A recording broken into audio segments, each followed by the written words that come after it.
Fellow citizens, friends of Sierra Leone, greetings to you all. My name is Susan Bona. I was born and bred in Sierra Leone. My educational journey started from here up to university level and continued in the United States with a master's degree. I have lived in the U.S. for a little over 26 years, and during those years, I have been coming home both during and after the war, sometimes bringing humanitarian aids for our displaced people.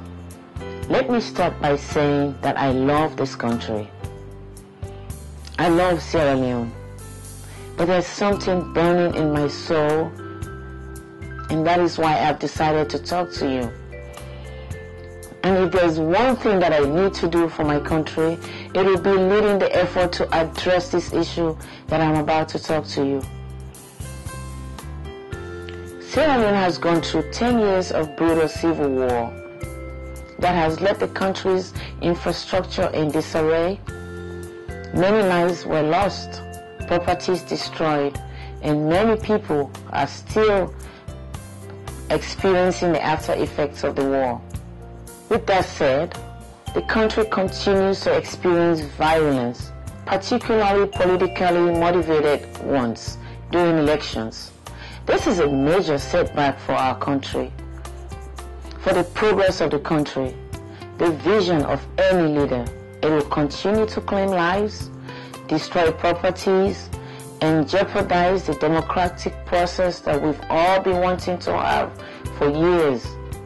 This is my primary reason of wanting to do this, so that everyone will join me to find a solution to this problem. As citizens and members of our society, a peaceful Sierra Leone, I believe, is what we all want. I have put together a proposal on how to address this huge tax. I know there are several other efforts of this nature addressing the same issue, but I have decided to take it to a national level. I may be small in size, but I am tough and resilient enough in order to combat this issue that is plaguing our country. We say no to violence is the title of my proposal and the project that's supposed to come after. It's a cry for peace in Sierra Leone. The vision and mission of this project, it is to see stability in Sierra Leone so that our country can be competitive in the world's economies. It is to enable our citizens to exercise their civic rights in a violent-free atmosphere. It is also for members of different political parties to live side by side peacefully.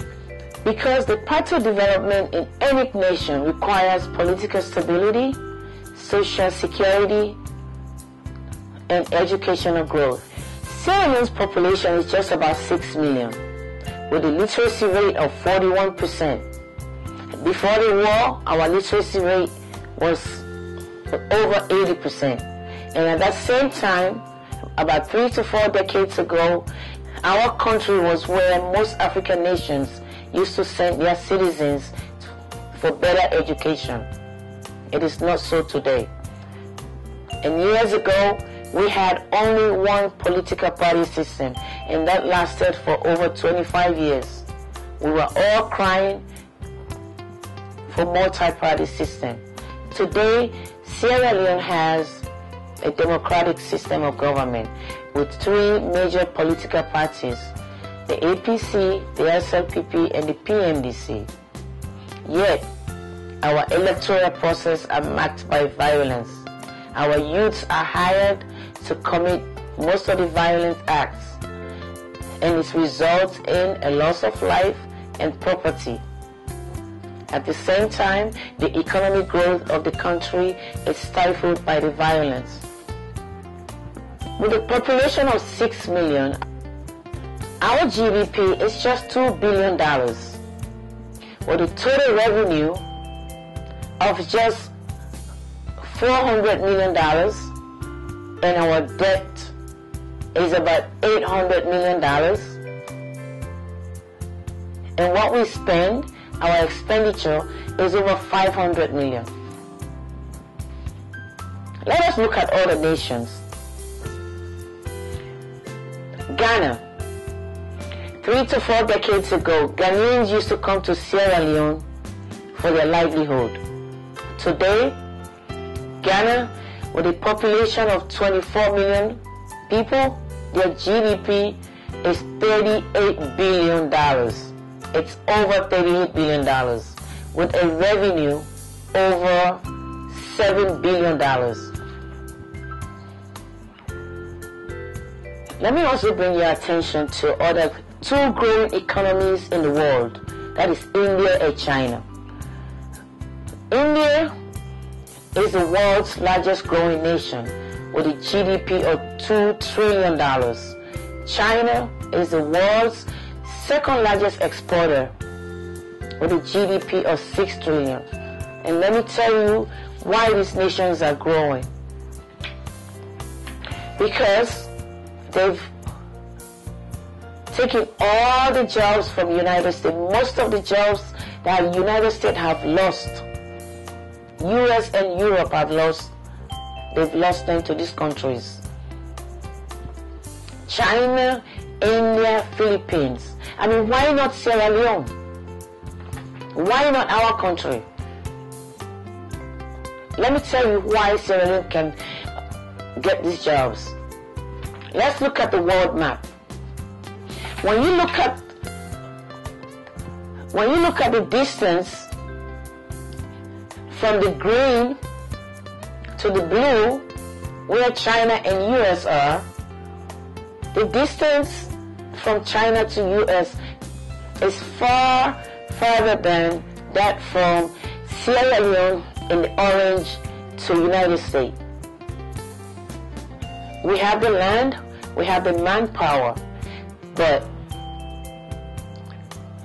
the US investor and the investor in Europe will rather take their goods to China and India because they feel secured.